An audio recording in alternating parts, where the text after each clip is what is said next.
पंजाब में सैलाब तो गुजर गया मगर बस्तियों की बस्तियां उजाड़ गया। लाखों अफराद के आशियाने छिन गए। जो बचे हैं वो रहने के काबिल नहीं रहे।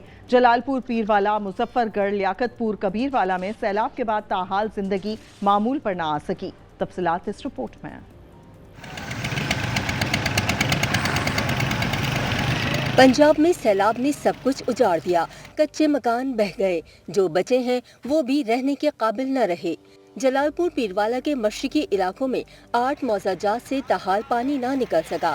इन इलाकों में 6 से 8 फुट पानी मौजूद है। बुजुर्ग खवातीन और मर्द बच्चों समेत खुले आसमान तले बैठने पर मजबूर हैं।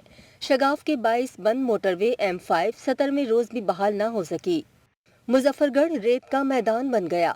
तबाही से बचने वाली धान की सरकारी कीमत मुकर्रर न होने से काश्तकार परेशान हैं। अलीपुर में हर तरफ तबाही ही तबाही है। मुतासरीन इमदाद न मिलने का शिकवा कर रहे हैं। जो इतना घर कोई इमदाद का नहीं है। 1000 तो 1200 घर ढह गए। ना कोई हुकूमत की तरफ हो इमदाद है, ना कोई एनजीओ की तरफ हुई है। लियाकतपुर में सैलाब उतरा तो मुतासरीन की मुश्किलात मजीद बढ़ गईं। कबीरवाला के दरियाई इलाकों में भी जिंदगी मामूल पर नहीं आ सकी। आरिफवाला में मुतासरा सड़कों के शगाफ पुर करने के लिए हैवी मशीनरी के जरिए काम जारी है। मुजफ्फरगढ़ में सैलाब के बाद तालीमी सरगर्मियां बहाल ना हो सकीं। जिंदगी तो मामूल पर आ गई, बच्चे तालीम से महरूम हैं। सैलाब से जिला भर में 130 सरकारी स्कूल्स मुतासर हुए हैं। मजीद तफसीलात जानेंगे हमारे साथ मौजूद हमारे नुमाइंदे शहराज बशीर से। शहराज, आगाह कीजिएगा, क्या सूरत हाल देखी आपने? जी बिल्कुल, हालिया सैलाब ने इस वक्त जिला मुजफ्फरगढ़ के अंदर 130 से ज्यादा जो स्कूल हैं उनको मुतासर किया है। लेकिन अब सैलाब गुजर चुका है, लेकिन उसके बावजूद जो तालीमी सरगर्मियां हैं वो शुरू नहीं हो सकी। मैं इस वक्त मौजूद हूँ मारी सियाल स्कूल के अंदर। यहाँ पर इस वक्त इंतहाई अबतर हालत है। यहाँ पर बताया जा रहा है कि जो यहाँ का स्टाफ है उन्होंने यहाँ पर मुकम्मल तवज्जो नहीं दी, जिसकी वजह से यहाँ पे इसका फर्नीचर और मुकम्मल जो बिल्डिंग है वो तबाह होकर रह गई है। हमारे साथ मौजूद है यहाँ पे इलाके के लोग, उनसे पूछते हैं इस मामले के बारे में उनका क्या कहना है। साडा इतराज है कि स्टाफ आंदे बारू बह बह के घंटा दूर चले वेनन, बच्चे तुदे खा के चले वेनन। अंदर फर्नीचर खत्म हो गए, बिल्डिंग डैमेज हो गई है, फुट फुट चीका मिट्टी है, दीवार ढह गए, कोई स्कूल का हाल कोई नहीं। जी बिल्कुल, इनका कहना है कि यहाँ पर जो जिले इंतजामिया की जानिब से वहाँ पर मुतालबा किया है कि फिल फोर जो है इस स्कूल को बहाल किया जाए, क्योंकि यहाँ पर अगर बात की जाए तो इस इलाके में 500 से ज्यादा जो बच्चे हैं वो जेर तालीम है। अब क्योंकि उनकी तालीमी सरगर्मियां मुअत्तल हो चुकी हैं, वो घरों को वापस लौट चुके हैं, इसलिए इन्होंने अपील की है कि जल्द से जल्द तमाम जो स्कूल हैं जिला भर के उनको बहाल किया जाए। जी जलालपुर पीरवाला में दरियाए सतलज मशरकी हिस्से पर सैलाब ने तबाही मचा दी। महकमा अनहार के मुताबिक नौराजा भट्टावाला बंद मुकम्मल तौर पर पानी में कमी आना वहां पर शुरू हो गई है। तफसीलात जानेंगे मुजफ्फर अयाज ताहिर से। मुजफ्फर, आगाह कीजिएगा, अब तक कितनी कमी आ सकी है? जी बिल्कुल, जलालपुर पीरवाला में दरियाई सूरत हाल की बात करें तो दरिया सतलज अभी भी जुल्म ढा रहा है। अगर बात करें मोटरवे M5 की तो आज 17वां दिन है मोटरवे M5 बंद है। इसके साथ साथ अगर मशरकी साइड की बात करें तो मशरकी साइड में अभी भी पानी खड़ा है। सुनने में आ रहा है कि कुछ सतह में कमी आ रही है। महकमा अनहार से जब बात हुई तो उन्होंने कहा है कि 4 बंद थे नौराजा भुट्टा के, जिसमें 2 छोटे बंद तो मुकम्मल कर लिए गए हैं। जो सुपर बंद है जो मोटरवे के साथ है वो 2 से 3 दिन में मुकम्मल हो जाएगा। महकमा अनहार की जानिब से जो बताया गया है पानी के स्तर में भी कमी पेशी आ रही है और मजीद 2 से 3 दिन तक अच्छी खासी जो दरिया सतलुज का पानी खड़ा है मशरकी साइड में कमी वाक़ हो जाएगी, जिससे जो वहाँ के इलाका मकीन की जो मुश्किलात हैं उसमें कमी देखी जा सकती है। उनके जो मसाइल हैं वो भी कुछ बेहतर हो जाएंगे। मकान तो गिर गए हैं, ज़मीनें भी फसलात भी जो उनकी तबाह हो गई हैं। मुश्किलात तो बहुत ज़्यादा हैं, लेकिन मजीद जो खदशात थे उससे कमी होगी। जी, हेड मराला खुश्क साली की जानिब बढ़ने लगा है। अगस्त में 14 लाख क्यूसेक रेले गुजारने वाले हेड मराला बैराज पर पानी की सतह 20,000 क्यूसेक पर आ गई है। तफसीलात बताएंगे वहां मौजूद हमारे नुमाइंदे इमरान रियाज। इमरान, आगाह कीजिएगा।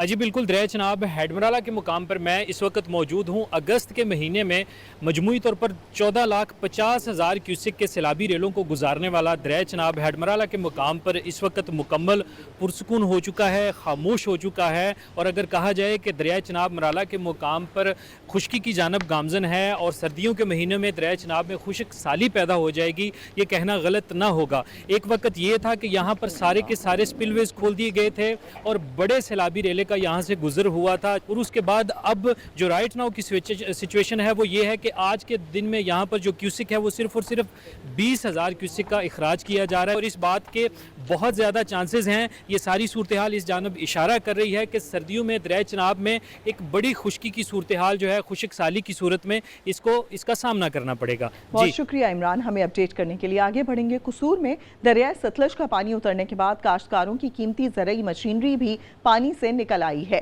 सैलाब से खड़ी फसलें और मकानात तबाह हुए। मजीद जानेंगे इमरान फैजी से। इमरान फैजी, आगाह कीजिएगा। जी बिल्कुल, बात अगर करें दरिया सतलुज कसूर में सैलाब की, तो सैलाब की बड़ी तबाहकारियां हुई हैं। कसूर सरहदी पट्टी पर कसूर सतलुज तबाही मचाने के बाद अपनी सतह पर मुंतकिल हो तो चुका है। दरिया सतलुज 162 देहात हैं जिनमें तबाही मचाई। 1 लाख से ज़्यादा जो आबादी थी वो मुतासर हुई। 1,13,000 एकड़ से ज़्यादा ज़री राजी है जिसमें तबाही मची। 40 रोज़ से ज़्यादा यहाँ पर सैलाब रहा और मुकम्मल सरहदी पट्टी पर इसने तबाही मचाई। सारे कदीमा के इस वक्त मंजर पेश हो रहा है। सर तबाही मचाने के बाद दरिया अपनी सतह पर वापस चला गया, लेकिन उसकी तबाही के मनाजर अभी भी नजर आ रहे हैं। जिम्मेदारों की बड़ी कीमती मशीनरी, ये आप देख रहे हैं ट्रैक्टर, इसके अलावा बहुत सी सारी सारी मशीनरी जो पानी की नजर हो गई है। खड़ी खड़ी में पानी आ गया। सैलाब मुतासरीन उनके रहने की अभी तक घरों की मुकम्मल तौर का तमीर नहीं, ना वो रिहाइश पजीर हो सकते हैं। हुकूमत को चाहिए कि इन गाँवों को जो मुतासर में फौरी तौर पर रिलीफ दिया जाए और इनको अपने घरों की तमीरात की जाए ताकि ये अपने घरों में वापस आ सकें। जी, अलीपुर में सैलाब के बाइस आपको बताएं कि तबाही के मनाजिर हर तरफ नजर आते हैं। अपने घरों की तरफ वापस लौटने वाले सैलाब मुतासरीन को खाने और पीने के लिए साफ पानी की शदीद ज़रूरत है। तफसीलात जानेंगे तारिक कुरैशी से। तारिक कुरैशी, बताइएगा आप क्या मनाजिर देख रहे हैं वहाँ पर?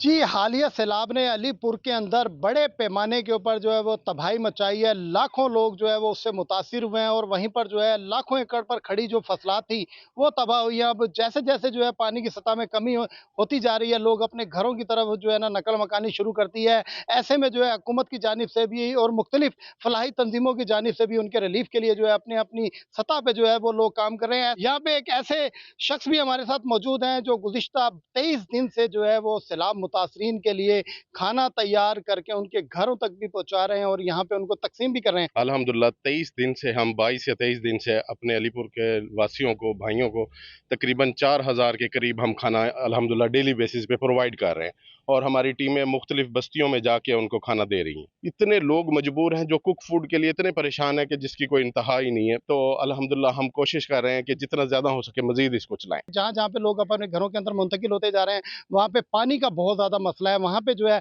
इनकी जानिब से जो है लोगों को जो है हैंड पंप भी जो है लगवा के दिए जाएंगे और मच्छरों की जो है बहुतात है उन लोगों के लिए जो है वो मच्छरदानियाँ भी जो है ये वहाँ पे उन तक जो है प्रोवाइड करेंगे। जी, शकरगढ़ में मादा गोल में सैलाब ने बड़े पैमाने पर तबाही मचाई है।